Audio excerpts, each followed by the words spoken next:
বিশ্বের ৪৩টি দেশের নাগরিকদের ওপর ভ্রমণ নিষেধাজ্ঞা দেওয়ার পরিকল্পনা করছে মার্কিন প্রেসিডেন্ট ডোনাল্ড ট্রাম্পের প্রশাসন।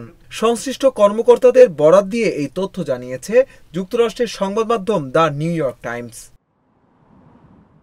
নাম প্রকাশে অনিচ্ছুক একজন কর্মকর্তা বলেন, এ সংক্রান্ত একটি খসড়া তালিকা এরই মধ্যে প্রস্তুত করে ফেলেছেন যুক্তরাষ্ট্রের কূটনৈতিক ও নিরাপত্তা কর্মকর্তারা। তবে খসড়া তালিকা চূড়ান্ত হওয়ার সময় তালিকায় কিছু পরিবর্তন আসতে পারে। খসড়া প্রস্তাবে যেসব দেশের নাম রয়েছে সেগুলোকে ৩ ভাগে ভাগ করা হয়েছে। এর মধ্যে ১১টি দেশকে লাল তালিকায় রাখা হয়েছে। লাল তালিকার অর্থ হচ্ছে এসব দেশের নাগরিকেরা কোনোভাবেই যুক্তরাষ্ট্রে প্রবেশ করতে পারবে না। লাল তালিকায় রয়েছে Afghanistan, Bhutan, Cuba, Iran, Libya, উত্তর Korea, Somalia, Sudan, Syria, Venezuela ও ইয়েমেন।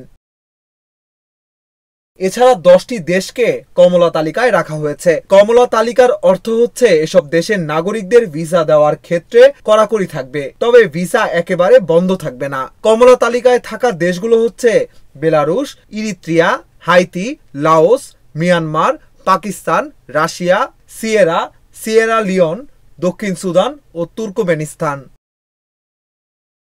অন্যদিকে 22টি দেশকে হলুদ তালিকায় রাখা হয়েছে।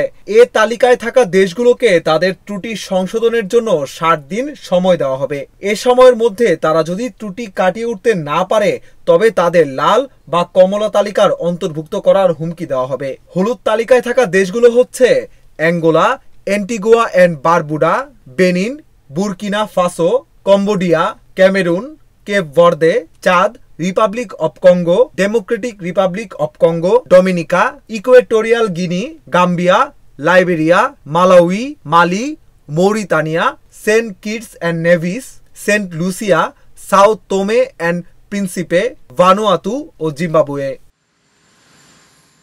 ২০১৭ সালে প্রথম মেয়াদে ক্ষমতায় আসার পরই ৮টি দেশের ওপর ভ্রমণ নিষেধাজ্ঞা দিয়েছিলেন ট্রাম্প। পরে ২০২১ সালে প্রেসিডেন্ট জো বাইডেন ক্ষমতায় আসার পর ট্রাম্পের আরোপিত ভ্রমণ নিষেধাজ্ঞাগুলো প্রত্যাহার করেন। গত জানুয়ারিতে দ্বিতীয় মেয়াদে প্রেসিডেন্ট হওয়ার পর ট্রাম্প আবারও বিভিন্ন দেশের ওপর ভ্রমণ নিষেধাজ্ঞা জারি করবেন বলে হুঁশিয়ারি দেন।